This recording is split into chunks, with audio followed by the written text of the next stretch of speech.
The prehistoric age dawned. Anthropologists say the earth was inhabited by 4 main human racial groups in those far-off days. There were the Negroids, the Mongoloids, the Australoids, and the Mediterraneans. Though seas and oceans separate them now, in those prehistoric times, Australia, Madagascar, and Sri Lanka were all one vast landmass. For those who crossed over from India, Sri Lanka proved a haven. This explains why the indigenous people of our country bear Negroid, Mongoloid, and Australoid characteristics. Sri Lanka is teeming with yakas. They have to be got rid of. Mahayangana is their usual place of assembly. Thus states the Mahavansa, the recorded historical chronicle of Sri Lanka. When Prince Vijaya landed in Sri Lanka with his retinue, the race described as the yakas inhabited all parts of the island. This too is stated in the Mahavansa.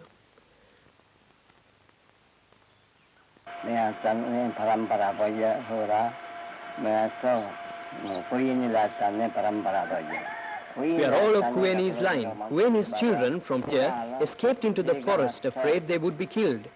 We are the descendants of these children. The girl was Disala, the boy was Jivahatta.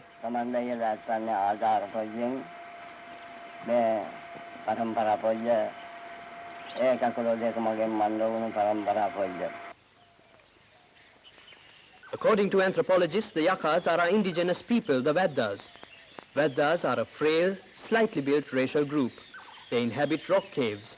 They climb to the top of big boulder, the jungle. 1163 AD, the Arabic traveller Al-Burani, and in 1610 AD, Serra also wrote about the Vaddas. It is clear from archaeological evidence that the Vaddas lived in settlements scattered in such areas as the Eastern Province, Uva and Tamankadua. But the Vadda folk decreased gradually in number due to epidemics and migrations which affected them a lot. Some intermarried with the Sinhala people while others intermarried with Dravidians. Thus they dropped out of the Vadda community. Today they are limited to a few village settlements like Dambana, Polle Vadda, Ratugala, Hennanikala and Dalukana.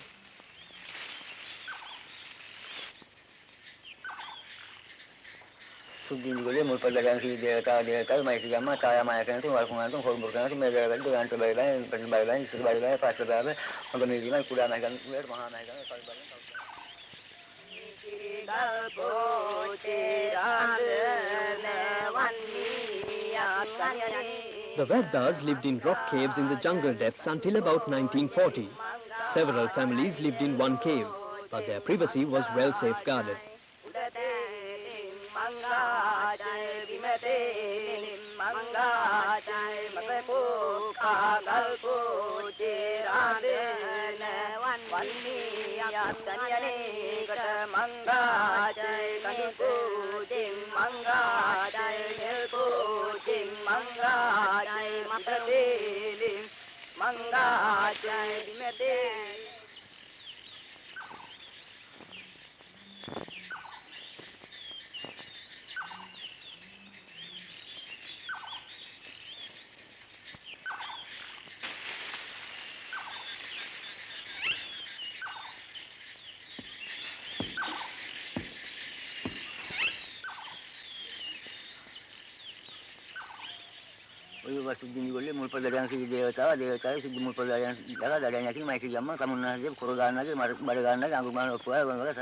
The cults of the Vaddas are not an escape from life.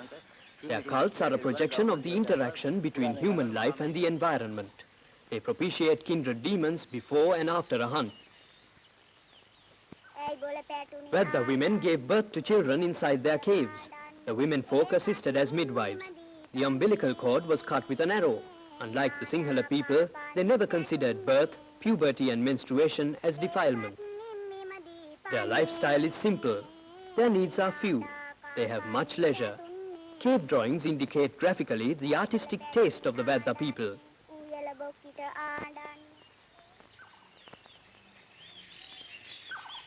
Their main barter item in barter trade with neighbors is honey. The most important ingredient in their food is also honey. Of these varieties of honey, the tastiest is wasp honey. Collecting wasp honey is a picturesque affair.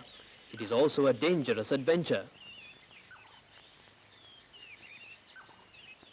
Rites, rituals, and occult practices form significant elements in the culture of indigenous people. These ensure that they will be free of diseases. In addition, they believe that these practices contribute towards social integration, entertainment, and higher pleasure, amongst other things.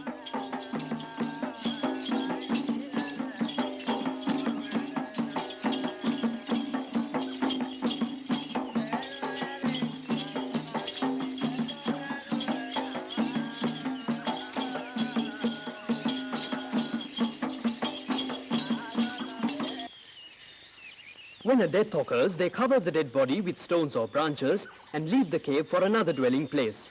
They believe that the dead turn into spirits.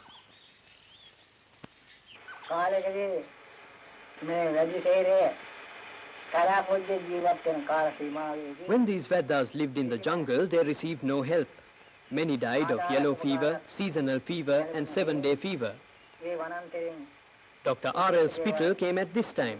He visited them in their cave dwellings and brought them to the village of Pollebadda. They were settled there. They were put in my charge.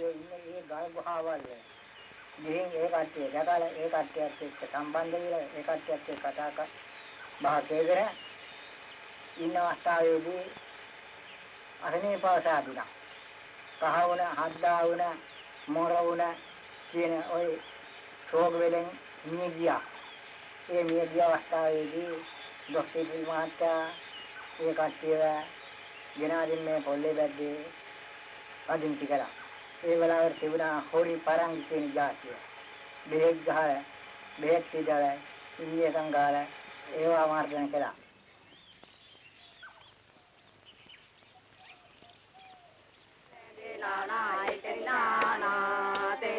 The Vaddas turned into food producers from the stage of food gatherers.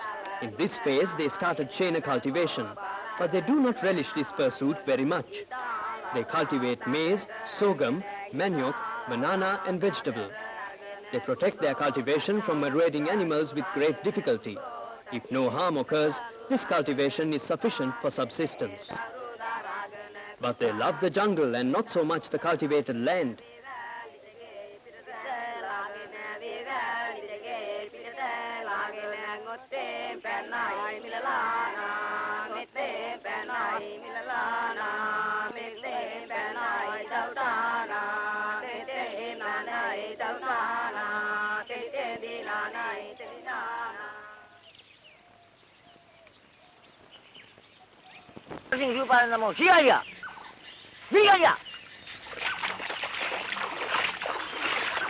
They go fishing too. For this purpose, they use such natural varieties of poison as timbiri, kukuruman, and puswag.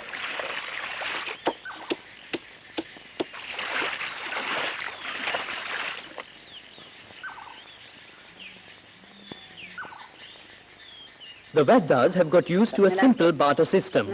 They use game and bees' honey as barter items. The Vaddas indicate by drawings the shape and the size of the barter items they require. They obtain their requirements from the Sinhalese or Tamils living in the neighborhood. Axe blades, knives, gunpowder, cartridges, and salt form the main items they obtain through barter.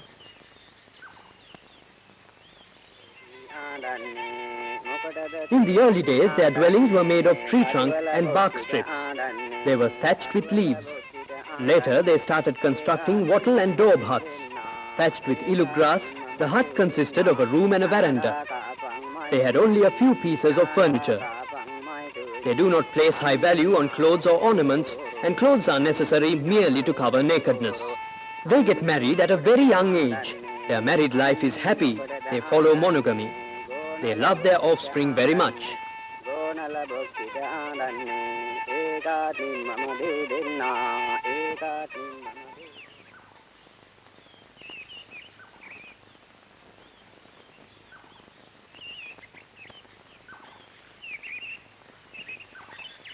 The main weapons of the Vaddas are the hatchet as well as bow and arrows.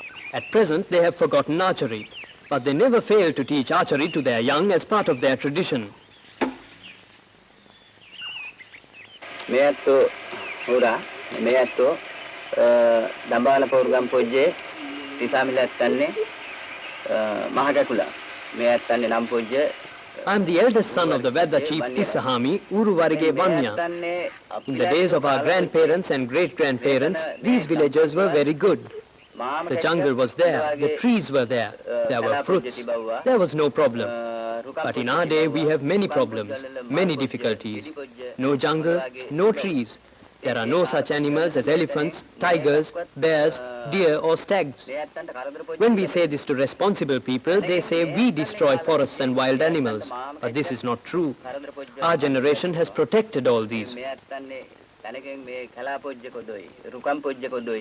Kankuna kabara hocce dikka eatto kodoi len minik gajjonta metanawal meatto kata dammama eatto kata damanne metana Wanniyala-Aettonnen mandu වෙන කරදර පොජ්ජි කියලා. ඒතන බොරු තැන. ඒ කාල පොජ්ජේ මෙයත්තන්නේ පරම්පරා පොජ්ජේ ඉඳි තිබාපු මිනික් ගජ්ජෝ ඒතන ආරක්ෂා පොජ්ජ මන්ද කරගෙන ඉඳි තිබවවා.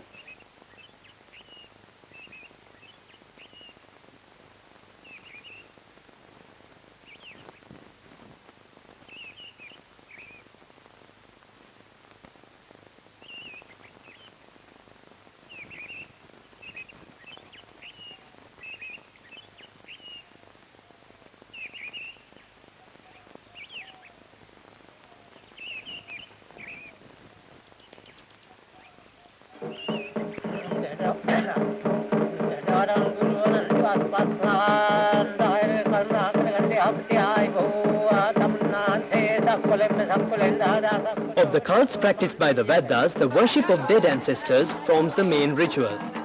The bathing with milk, making offerings of burnt meat to kindred demons, divining the future, leaf shed, the dance of the arrow, and kamba post are some of the manifold forms of rites and rituals prevalent among them. Bagging game, obtaining honey, affording protection to expectant mothers and children, obtaining bumper harvests are areas in which they seek help. All other elements in their lifestyle too have evolved with the passage of time. Their original characteristics have begun to change due to the impact of Buddhism.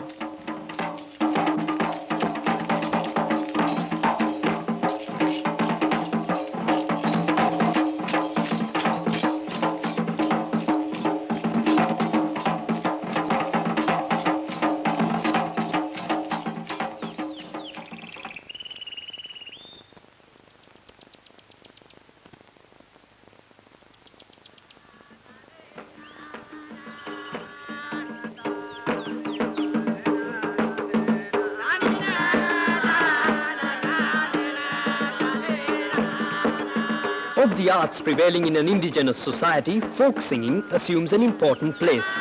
There is an extensive range of folk recitals among them, which include lullabies, hunting songs and love songs. There is no accepted metrical form in these recitals. There are no prosodical elements and metaphors, similes and metrical variations. But these Vadda recitals can very impressively portray the beauty of nature in words which are quite appropriate.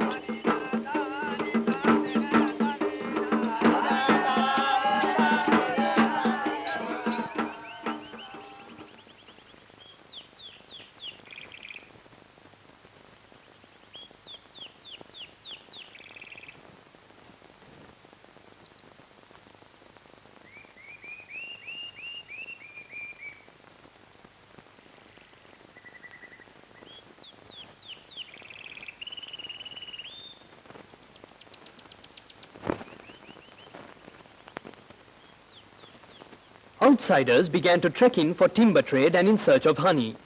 Jungles were cleared for a variety of development projects. New roads were constructed and money began circulating among the Vaddas too. Earlier, the Vaddas cultivated chena patches alternately. They lived a migratory life without giving up hunting. But now the Vadda has become a farmer, living in a settled abode.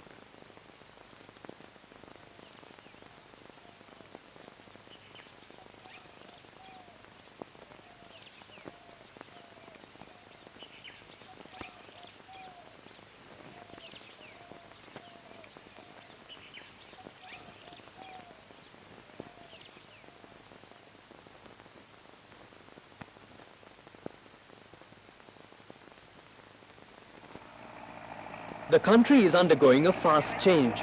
Jungles and wild animals are diminishing. The jungle is cleared for new parks. The Vaddas become helpless. Some of them had to leave their homeland and migrate to newly established settlements.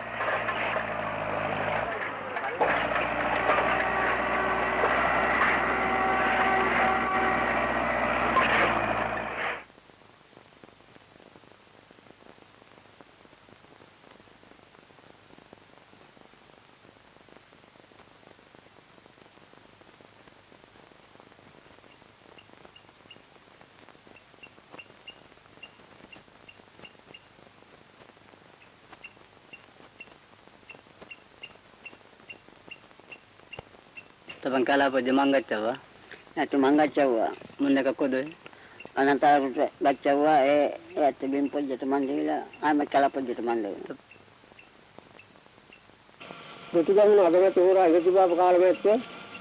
In the days of King Dutugamunu, the land from Mahiyangana to Anuradhapura was one whole settlement. But such animals as elephants, tigers, bears, deer and stags also coexisted. There were no separate sanctuaries at that time. The land is now limited. We cannot bring up our children. They have become stubborn. Our generation is over.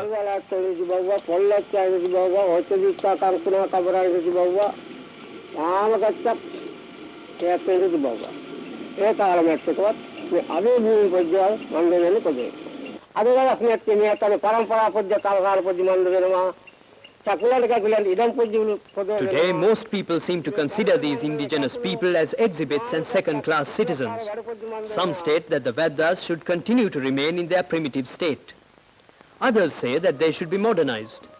History records that the attempt to transform indigenous people who are hunters and food gatherers into cultivators with a permanent abode have not succeeded anywhere in the world.